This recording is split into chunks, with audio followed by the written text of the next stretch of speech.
에베소서 5장 21절부터 해서 31절까지 6장 1절부터 4절까지의 말씀을 이렇게 발췌해서 봉독해 드립니다. 그리스도를 경외함으로 피차 복종하라.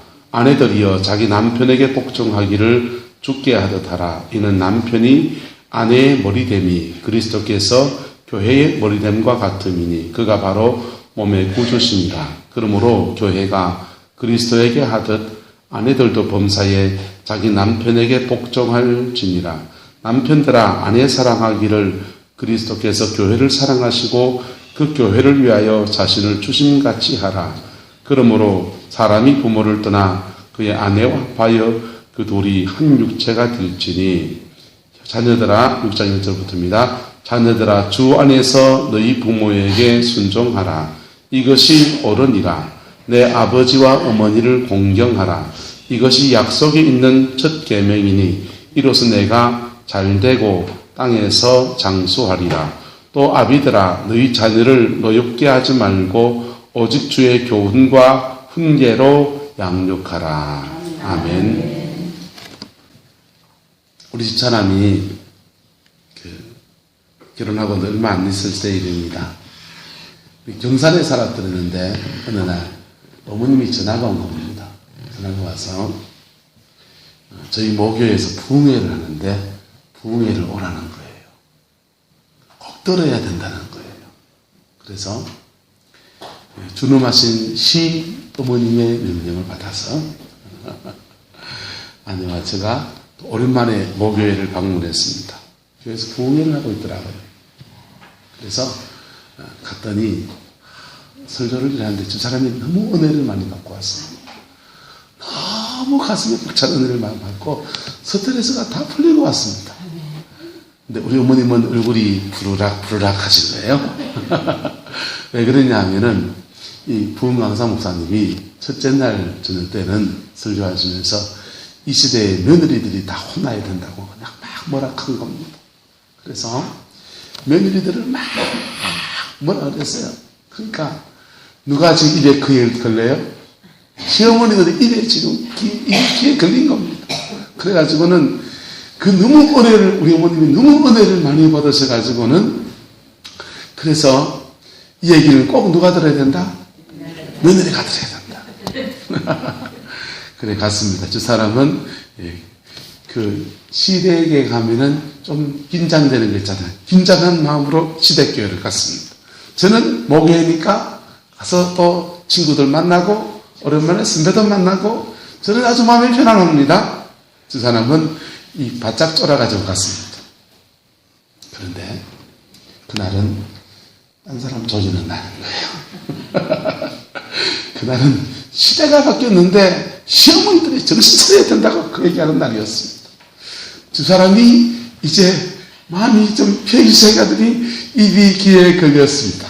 그리고는요 우리 어머님은 부르락부르락.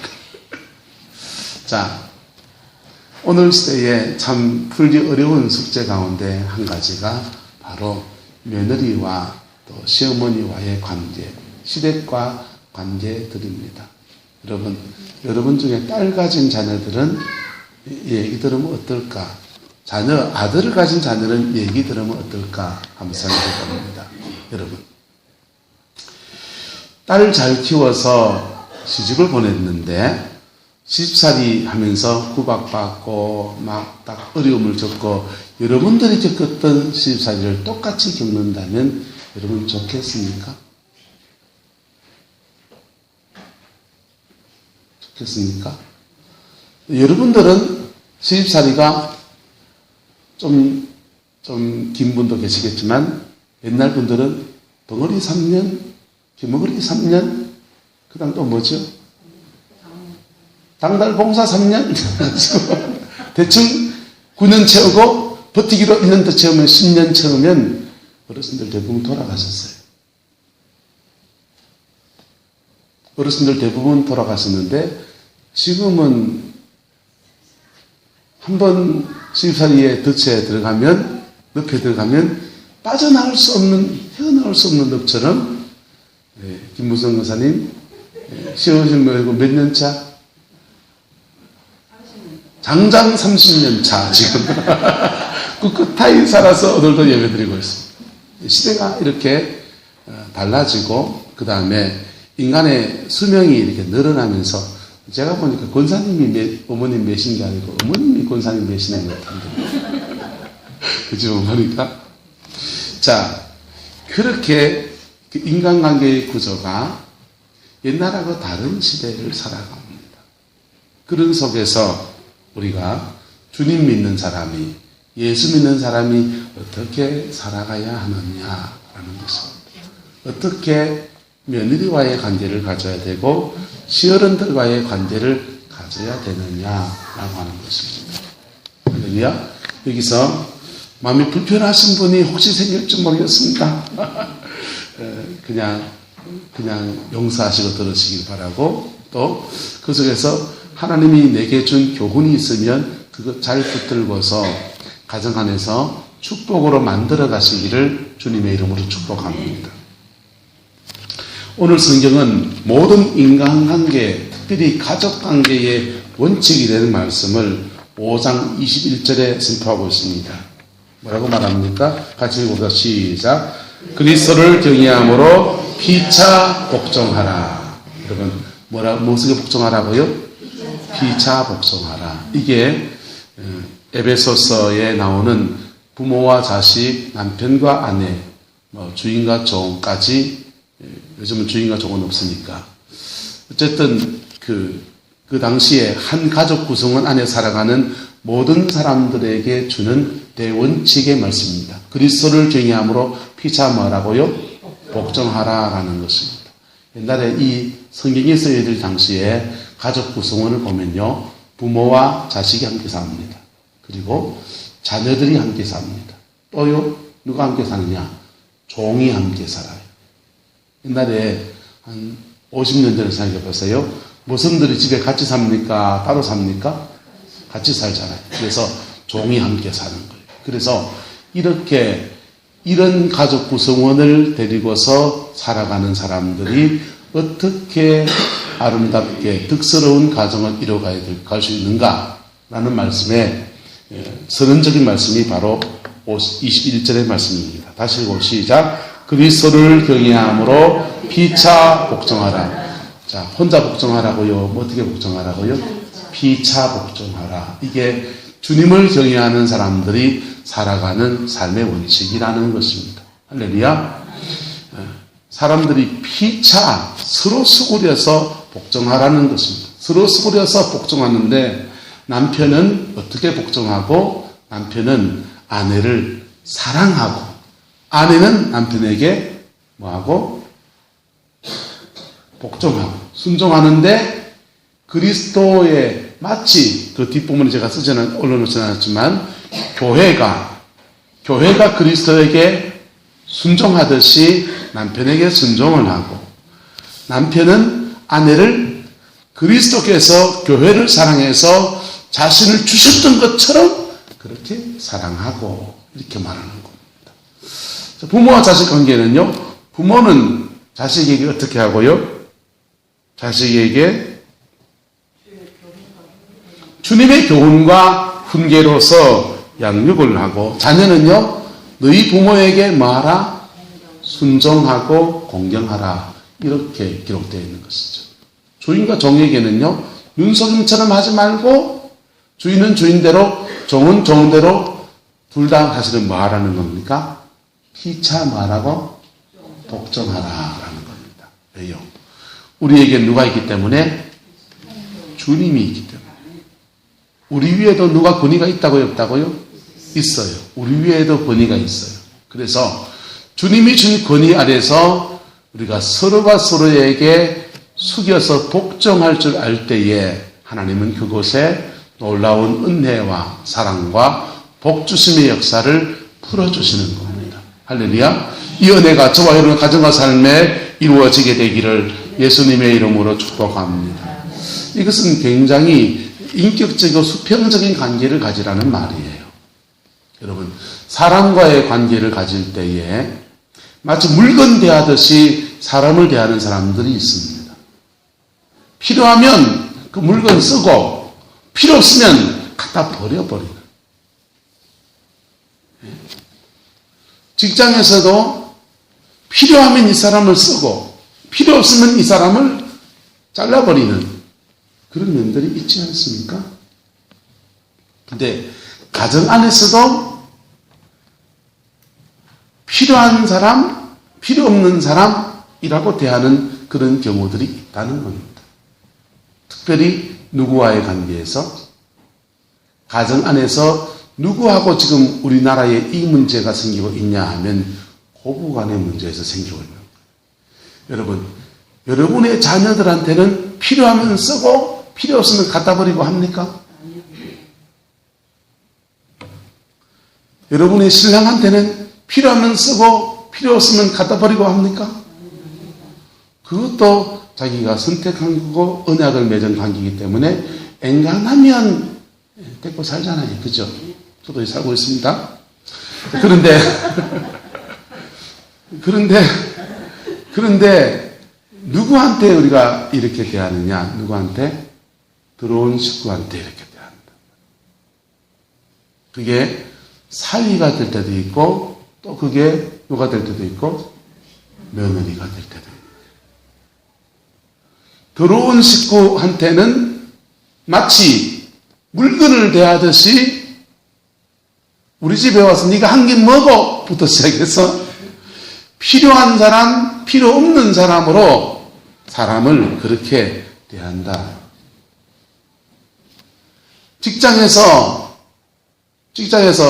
언제든지 당신이 하는 역할은 딴 사람이 할 수 있으니까 옷벗을 준비해라. 이래 하는 거와 비슷한 모습이 우리들의 가정 안에서도 사실은 존재한다. 이것은 비극이에요. 그런 비극 속에서 그 마음 졸이면서 요즘 끌러도 되더만요. 예? 며느리가 시어머니를 구박해서 쫓아내기로 하는 그런 시대도 되더만요. 가정 안에서 그런 비극이 존재하면 그 가정 안에서 자라나는 자녀들이 뭘 보고 자라겠습니까? 네.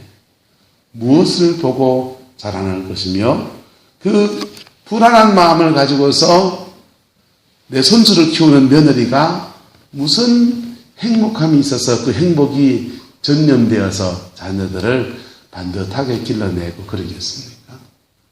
그런 가정에서는 모든 며느리를 다 그렇게 내리깝니까? 그 중에 하나 깝니까? 그 중에 하나 깐다니까. 네?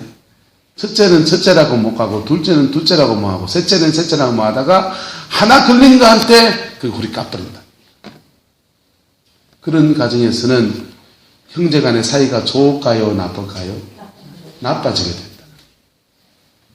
형제 간의 사이가 너희들 우애 있게 지내라. 엄마가 우애 있게 못 지내게 지금 씨를 치면 안 돼. 어떻게 우애 있게 지냅니까? 그 안에서 차별이 일어나고 있는데 어떻게 우애 있게 지내요? 못 지내죠. 부모의 사랑은 보이듯이 안 보이듯이 공평하게 이렇게 내려져야 되는 겁니다. 할렐루야. 그 속에서 좀 약한 아이는 좀 더 세워주고 뭔가 가정 안에서 지구실을 할 수 있도록 도와주고 그렇게 나갈 때에 그 가정에서 형제 간에 우애가 일어나는 거예요. 그게 그 울타리가 무너져 있는데 우애 있게 살기가 사실은 대단히 어려운 겁니다. 자, 그러면 그런 상황 속에서 난 살았으니까 나는 하는 게 당연하다. 당연합니까? 사단이 여기서 역사하는 겁니다. 사단의 이름은 여러 가지 이름이 있습니다. 바알세불이라고 할 때는 사단의 이름은 더러운 왕이라는 뜻이에요. 파괴자라는 이런 뜻입니다. 사단은 더러운 왕 파괴자로서 사람들을 핍박을 하기도 하고요. 또 유혹을 하기도 합니다. 그런데 핍박도 안 통하고 유혹도 안 통하는 독종 크리스찬들이 있습니다. 이 사람은 죽으면 죽으리라 주만 바라보는 위대한 하나님의 종들이 계십니다. 이런 사람들한테는 사단이 그는 가만히 내둘 두느냐? 그렇지 않고 그런 사람들한테는 뭘로 역사하느냐? 다툼으로 역사합니다. 짜갈려놔요.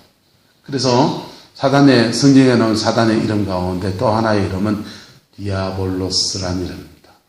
디아볼로스란 말은 뭐뭐 사이에 서서 이간하다, 그 다음에 참소하다 이런 뜻이에요. 이 디아블로스는 하나님 앞과 여러분 사이에서 참소하고요. 그리고 여러분과 여러분, 형제와 형제, 자매와 자매, 가족 안에서, 교회 안에서, 목사님과 장로님, 권사님과 집사님 사이에서 짜갈려 놓고 이간합니다. 그래서 이 이간의 영이 역사하기 시작하면 별거 아닌 것 가지고 다투기 시작해요. 그냥 말로 대화해서 다투는 거하고 영이 역사해서 다투는 건 달라요. 영이 역사해서 다투는 것은 팍하게 그냥 별거 아닌 문제인데 심각한 영적인 문제들을 마음이 깊이 상하게 하는 일들을 만들어 놓습니다. 사단은 예수 믿는 사람이나 안 믿는 사람이나 다 망하게 하려고 하는 건 똑같아요. 똑같은데 가정 안에서 역사하는 이 어둠의 권세는 바로 가족들 속에 서로 다르다고 하는 이점에 뚫고 들어와서 서로 이가 나서 짜갈려 놓습니다. 한번 따라합시다. 가족을 사랑하는 것은 곧 나를 사랑하는 것이다.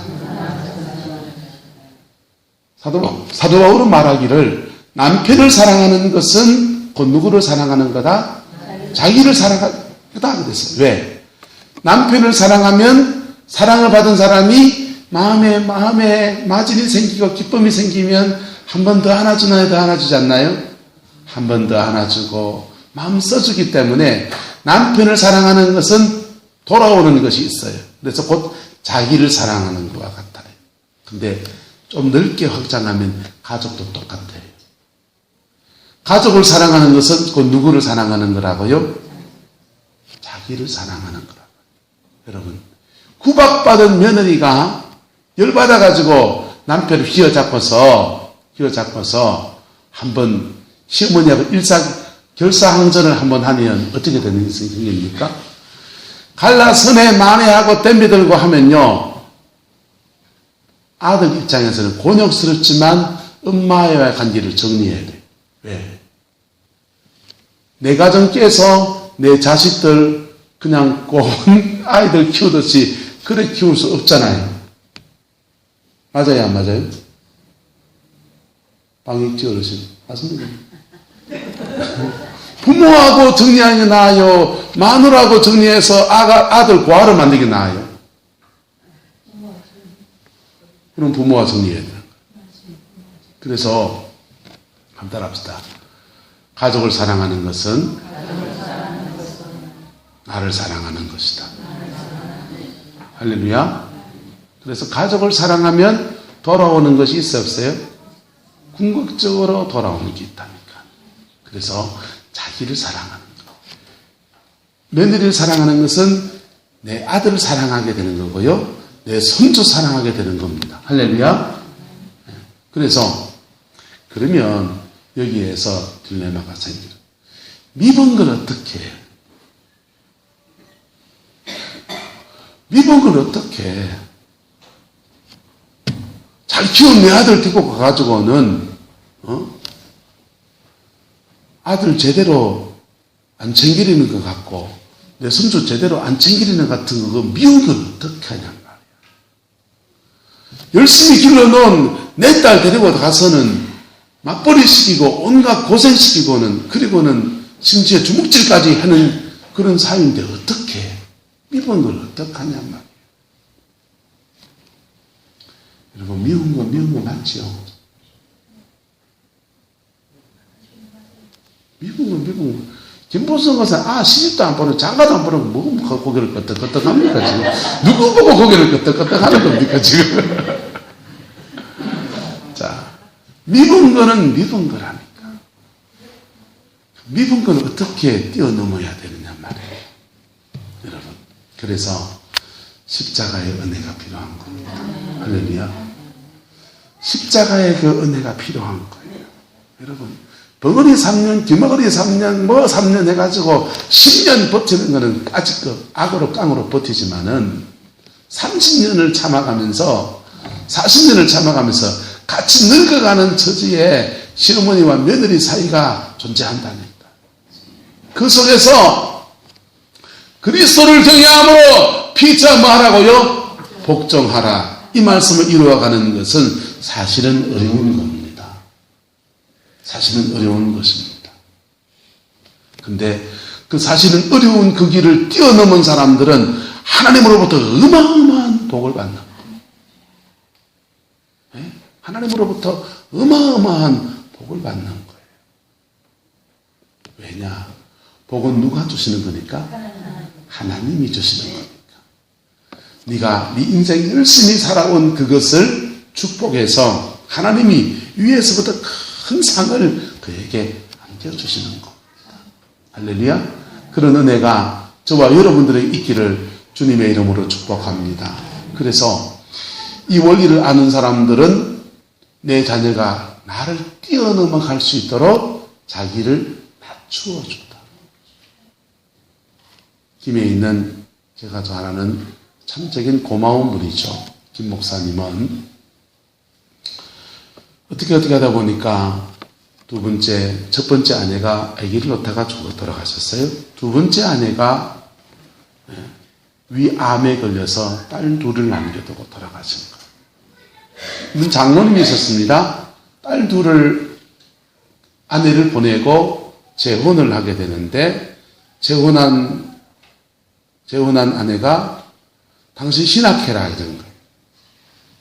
당신 중학교 때부터 소명을 받아서 목사가 되어야 되는 사람인데 이렇게 이뤄왔으니까 신학을 해라 이렇게 권한 겁니다. 그래서 통합측의 장로님이신데 중학교 졸업장이 없어서 합동측 군소교단에 가서 목사 안수를 받고 신학 공부를 합니다. 신학 공부를 하는데 이분이 목수시거든요. 목수신데 하루 벌어서 하루 사는 사람이 신학 공부를 하니까 집안에 돈 들어올 일이 없는 거예요. 돈 들어올 일이 없어서 이게 재혼을 했으면 보통 재혼한 사람들은 뭐가 있어야 가정이 유지가 됩니까? 돈이 있어야 되잖아요. 재혼을 해서 이 새아내 쪽에도 자녀들이 있고 이쪽에도 자녀가 있는데 식구는 바글바글만 하는데 이 돈이 없으니 가정이 깨져버려요. 다시 가정이 깨져버렸으면 해체되어 버렸습니다. 그리고 아이들은 자라나서 고등학교 졸업하고 어디 뭐 혜태 지역에 있는 취직해가지고 직장 생활합니다. 그런데 목사님은 목사가 되기 위해서 막 악전고투하면서 막 그 길을 갑니다. 망치 하나만 들면 그 돈 다시 회복할 수 있으시니까 그거 들고 나섰다가 한 번은 서로 크게 다치시고 아이고 절대 하지 말라는 뜻인가 보다 그거 내려놓고 그렇게 하니까 온 가족이 돈 없는 삶을 그렇게 오랫동안 지나가게 됩니다. 딸 입장에서 생각해 보십시오. 어머니 걔들 초등학교 몇 학년 때 돌아가셨어요. 초등학교 몇 학년 때 돌아가시고 그 다음 새엄마 와서 몇 달 몇 년 이래 있다가 가정이 해체되고는 그 다음부터는 중학교 고등학교 졸업한 여성에 아버지가 아무것도 한 게 없어요. 아무것도 한 게 없어요. 그리고 이런저런 삶의 우여곡절을 겪으면서 너무 많은 가슴에 상처들을 짊어지고 있습니다. 목사님이 그러면서 이 목사님 기도를 참 많이 하세요. 불같이 기도하면서 막 산에 올라가면 하루에 밤을 새워서 그렇게 기도하시는 분. 하늘의 영권을 가진 분입니다. 그래서 손 얹어서 기도하면 병도 낫고 귀신도 막 떠나가고 그런 능력을 행하시는 분이세요. 그런데 현대의 성령사역은 내적 치유가 빠지지 않거든요. 내적 치유 사역하는 것에 대해서 소개를 받고 그걸 유심히 들여다보십니다. 그리고는 자기가 잘못한 게 보이기 시작합니다. 죄송합니다. 많이 배우지 못한 분들이 계셔서 죄송한 말이지만 이분도 많이 배우지 못한 분에 그 다음에 건설 현장에서 거친 일을 하다 보니까 입이 늘 거치십니다. 명령적이고 그래서 딸애들한테 거칠게 말하는 거 그 다음에 또 불가항력적인 일이지만은 엄마가 일찍 죽고 그 다음에 그 여정 속에서 자녀들을 제대로 말 건사하지 못한 것 이런 게 가슴에 이렇게 미어지는 거예요. 그래서요 애들 둘이한테 무릎을 꿇으셨어요.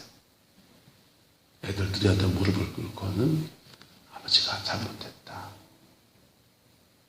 내가 너희들한테 너무 큰 짐을 지웠다 하면서 무릎을 꿇고 사과하시더라.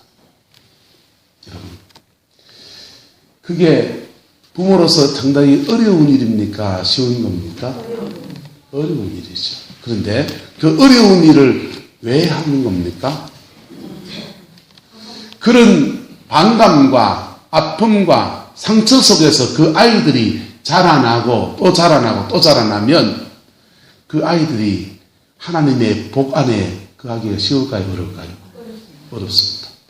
아주 어렵습니다. 하나님의 축복 안에 거하기가 상당히 어렵습니다. 왜냐?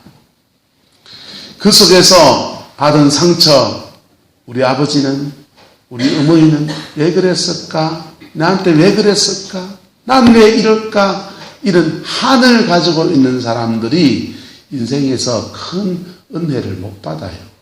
그리고 큰 하나님의 축복도 받기는 대단히 어렵습니다. 왜요? 자기 안에서 계속 무엇이 있기 때문에 미움이 나온답니다. 세상 원망하고 부모 원망하고 자꾸만 뭐가 나온다고요? 미움이 나온다니까. 자기 속에서 계속 미움이 나오기 때문에 그것을 자기 입장에서 용서하고 뛰어넘어야만 하나님의 복이 쏟아져요. 제 친구 중에 임채홍 목사님이라고 있습니다. 이 친구가요, 호남신학대학, 우리 교단의 호남신학대학에 구약학으로 박사를 첫 번째로 받은 친구예요. 근데요, 똑똑한 친구. 사법고시 준비하다가 그래 공부하다가 은혜 받았구만 목사가 되어버렸어요. 그런데요, 이 친구가 아버님 돌아가시고 동생하고 저하고 임채웅 목사 둘이 같이 이렇게 살아가는데 개척을 준비를 하면서 교회를 개척하려고 준비를 하면서 능력을 받아야지 개척이 되겠다라고 생각을 합니다. 그래서요, 대한민국에 온데 돌아다니는 거, 능력 받게 하는데 기도원도 다니고 온데 돌아다녔습니다. 돌아다니다가 누군가 소개해 줍니다. 논산에 가면 양촌 치유센터라는 데가 있는데 거기 가면 능력 받을 수 있다. 그래서 임채웅 목사가 논산 양촌 치유센터가 어딘지도 모르고 그냥 이분 목포에 살거든요. 목포에서 대전 그쪽에 논산이 어디 쪽에 한참 올라오는 그 길을 가는 겁니다. 그 길 가가지고는 가서 보니까는 자기가 생각했던 막 불러 기도하고서는 그냥 막 이런 데인 줄 알았는데 가보니까 딴 데인 거예요. 그 가서 가니까 여러 가지 순서 프로그램들이 있는데 아버지 치유라는 프로그램이 있습니다. 돌아가신 아버지라도 그 아버지 살아있다고 생각하고 아버지한테 하고 싶은 말 다 해라. 임채웅 목사가 아버지한테 뭐가 치였는지 모르지만 그 프로그램을 내가 왔으니까 로마에 가면 로마의 법을 따른다고 아버지한테 하고 싶은 말 내가 다 하자. 그래서 자기 하고 싶은 말 다 했어요. 아버지 나한테 그때 왜 그러셨냐 이런 얘기도 하고 원망도 하고 불평도 해보고 아버지 살아있다고 생각 다 얘기하고는 가슴에 뭔가 뻥 뚫어지는 그런 느낌을 받습니다. 가슴이 뭔가 뻥 뚫어지고 시원해지긴 한데 뭔가 능력을 받은 것 같지는 않아요. 보러 돌아갑니다. 뭐 걸어 들어갔더니 몇 달이 지나고 난 뒤에 동생이 전화가 왔습니다. 형님, 이번에 공사 수주를 했는데 10억 받았습니다.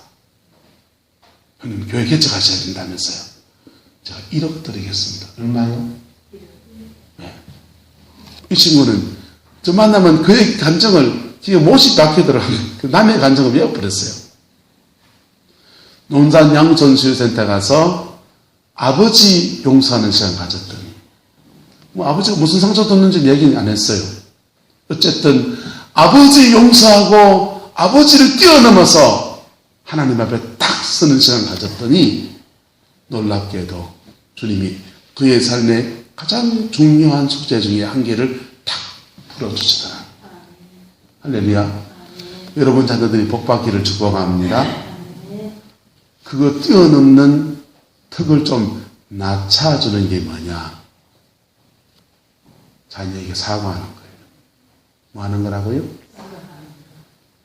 자녀에게 사과하는 거예요.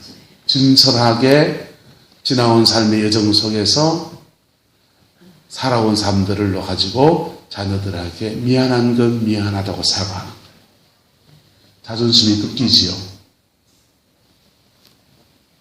그렇죠? 자존심 좀 꺾으시랍니다. 내 자녀가 잘된다면 좀 꺾으시라. 여러분, 자녀들도요, 여러분의 자녀들 수준 정도 되면 벌써 나이가 30대 넘어가고 40대, 50대잖아요. 저희 나이 또래잖아요. 인생 제가 나이가 40, 50이 넘어가니까 엄마가 이해가 됩니다. 그리고 50이 돼서 우리 아이들이 중학교 들어가고 고등학교 들어가고 대학 들어갈 때 돈 때문에 전전긍긍 해보니까 야, 우리 아버지는 참 이런 거 어떻게 잘 하셨네 싶고 아버지한테 죄송하고 그렇더라고요. 여러분, 저도 부모에게 살아가면서 사람이 부딪히며 살아가는데 스스로하기 왜 없겠습니까? 스스로하기 있지만은 나도 내 자식을 기르면서 해보니까 나도 죄인된 내가 내 새끼를 다 못해주더라. 여러분, 인간은 다 죄인입니다. 하지만 이 죄인됨 속에서도 우리가 무엇을 이루어갈 때 십자가 보혈 의지에서 용서하고 용납하며 무엇을 이룰 때 사랑을 이룰 때 그것은 나도 자유로워지고 그도 자유로워지는 놀라운 은혜인 겁니다. 할렐루야. 그것을 해줄 수 있는 저와 여러분 되기를 주님의 이름으로 축복합니다. 시골에 사는 어떤 둘째 아들이 아버지가 집안에 한 명은 대학을 보내야지. 그래가지고요, 큰아들은 대학을 보냅니다. 둘째인 자기한테는 야야, 너는 내하고 촌에서 농사지며 살자. 왜? 둘 시킬 힘이 없으니까. 둘 시킬 힘이 없으니까 졸지에 이 둘째는 촌에 내려앉아가지고 밥 갈고 눈 베면서 그래 살아갑니다. 그런데요, 대학에 들어간 큰형이 대학을 졸업하고 대학원을 졸업하고 그리고는 대기업에 취직해가지고 돈 좀 벌고 명절 때마다 자가용 붕 끌고 와가지고는 어머요 아버지요 이러면 자가용 끌고 옵니다. 한우 한 건 사가지고 와가지고 아버지는 뿌듯뿌듯하게 내 새끼 대학 나와가지고 대기업에 취직해 있고 뭐 이런 거죠. 부동에 내 아들 청와대에 있다 하는 어르신처럼 그 기분에 살아갑니다. 그런데요, 대기업에 취직했던 아들이 어느 날 촌에 내려왔습니다. 아버지, 저 회사 나왔습니다. 사업을 해야 되겠습니다. 하면서 사업 자금이 필요하니까 돈을 좀 만들어 달라는 거.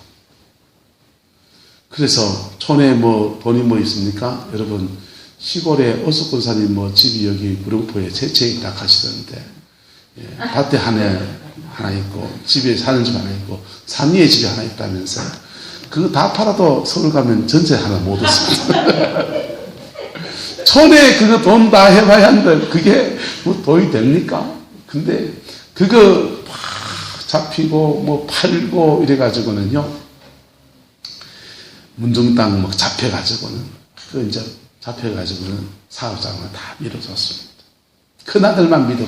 큰아들만 잘 되면 내 노부도 되고, 동생도 네가 챙기고, 조카들도 네가 좀 쟁거리고. 근데 큰아들 다 밀어줬는데 폭삭 망해버렸네요. 폭삭 망해버리고 나니까 둘째는 아버지로부터 뭐 하나 받은 게 있나요, 없나요? 공부할 수 있는 기회도 뺏겼고, 그 다음 촌에 딱 맞추기 이거 몇 개 자기가 가진다고 생각했던 그것도 다 날아가 버리고 완전 개털된 겁니다. 개털되고 나니까 우라통에 치밀어 가지고 화가 나가지고 도저히 견딜 수가 없어요. 시칼을 가지고 다니면서 형네 가족 다 찔러 죽여버립니다. 칼을 품고 다닙니다. 근데 육신적으로는 형이고, 형이 뭐 이렇게 가족들한테 다 그러지 않은 것 같고, 믿은 사람 누구? 형수. 믿은 사람 형수. 형수 적이 들어가지고는 온갖 이간하고 작당해가 이짓거리 만들어 놨다고 생각하니까 형수 저거 찔러 죽여버린다고 칼 차고 다닙니다. 칼 차고 다니는데 차마 실행을 못하고, 칼을 차고 다니면 실행을 못하고 집 앞에 어슬렁어슬렁 하다가 그만 내려오고 그러다가 그만 이분이 중풍이 온 거예요. 중풍이 와가지고는 한쪽 수족을 쓰지 못한, 다리도 못 쓰고 손도 못 쓰는 그런 상황이 됐습니다. 교회를 맨날 다니는 딸이, 아버지, 형님 내 그래, 큰아버지 내 그래 미워하다가 아버지만 고생해도 아버지만 상하고 그러니까 내려놓으라고. 아버지, 그리고 이제부터 예수 믿고 신앙생활 합시다. 이렇게 권하는 겁니다. 그래가지고는요, 교회를 이래 나오면서 하는데 중풍은 낫지 않고 이래 있습니다. 딸이 내적 치유에 관심이 많다 보니까 정태기 목사님 소식을 듣고서 정태기 목사님의 크리스찬 치유센터에 사는 치유사의 프로그램이 있어요. 거기에 이제 아버지를 이제 티켓을 끊어서 보냈습니다. 거기 가서 역시 이분도 이제 아버지한테 하고 싶은 말 다 하라는 거. 아버지한테, 형한테 대한 원망도 있지만 누구한테 원망도 있어요?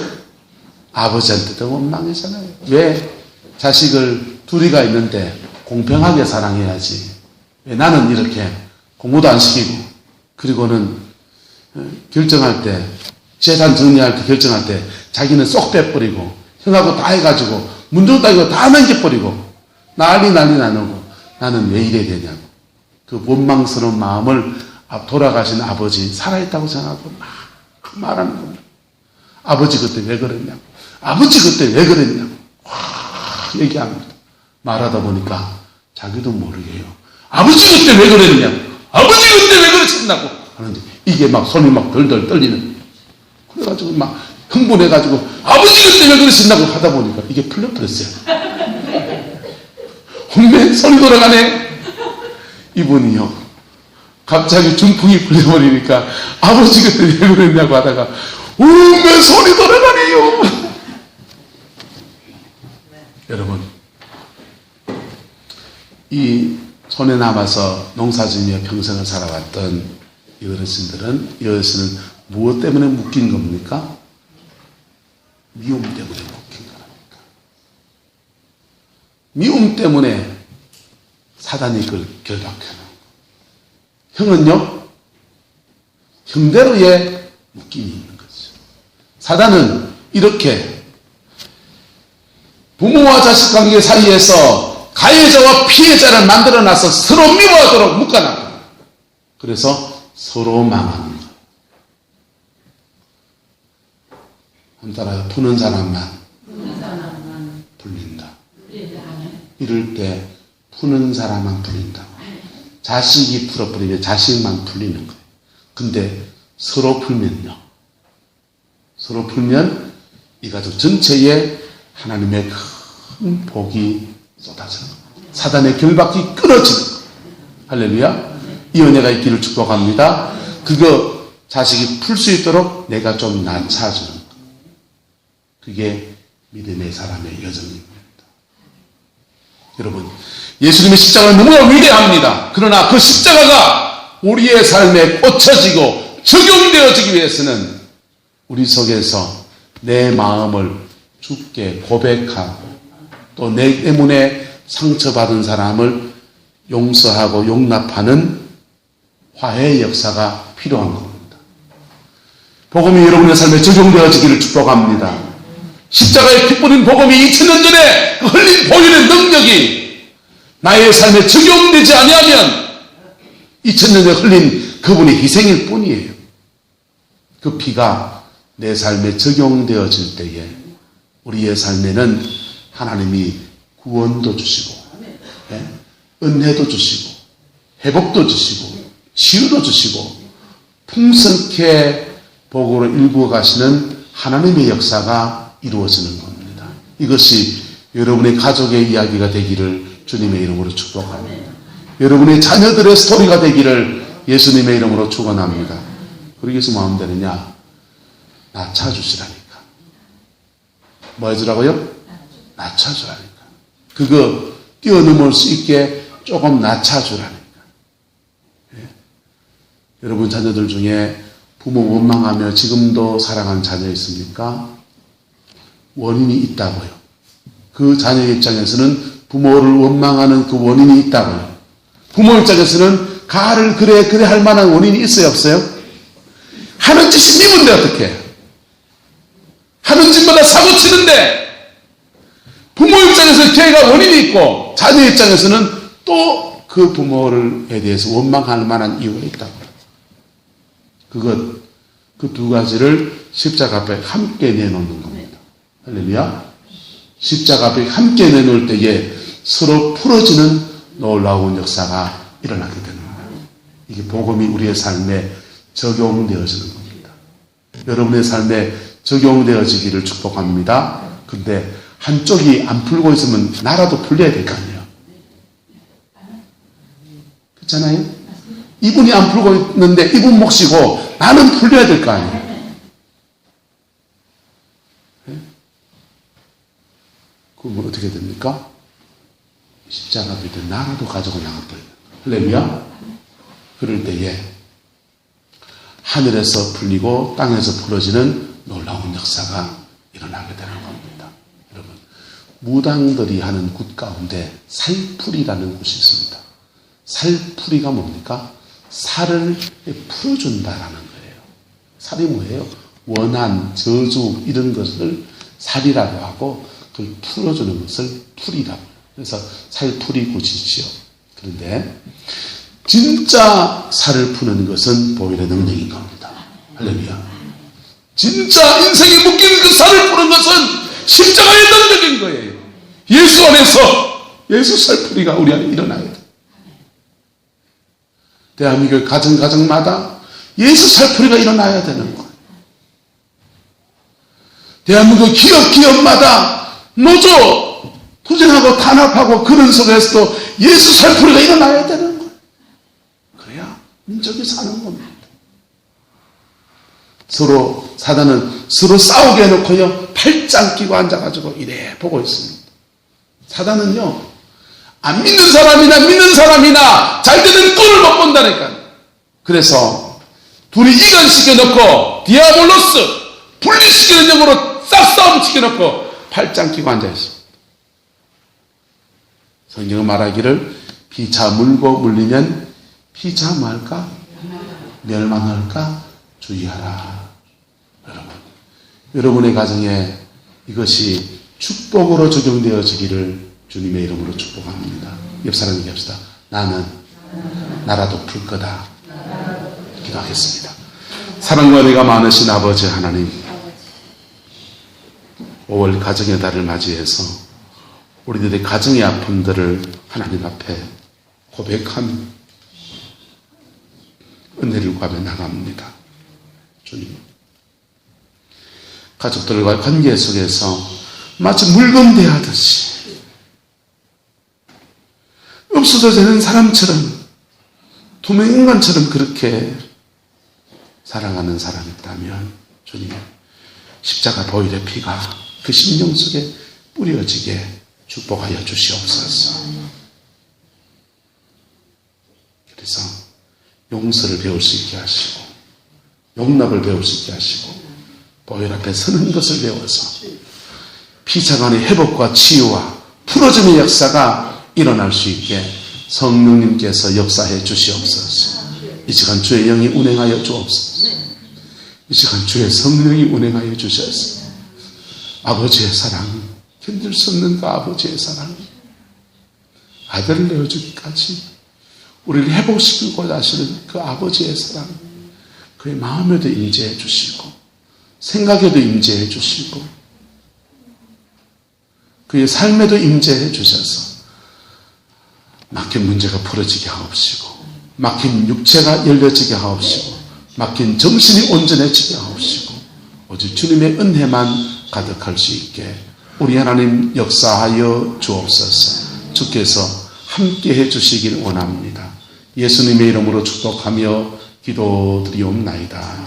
아멘.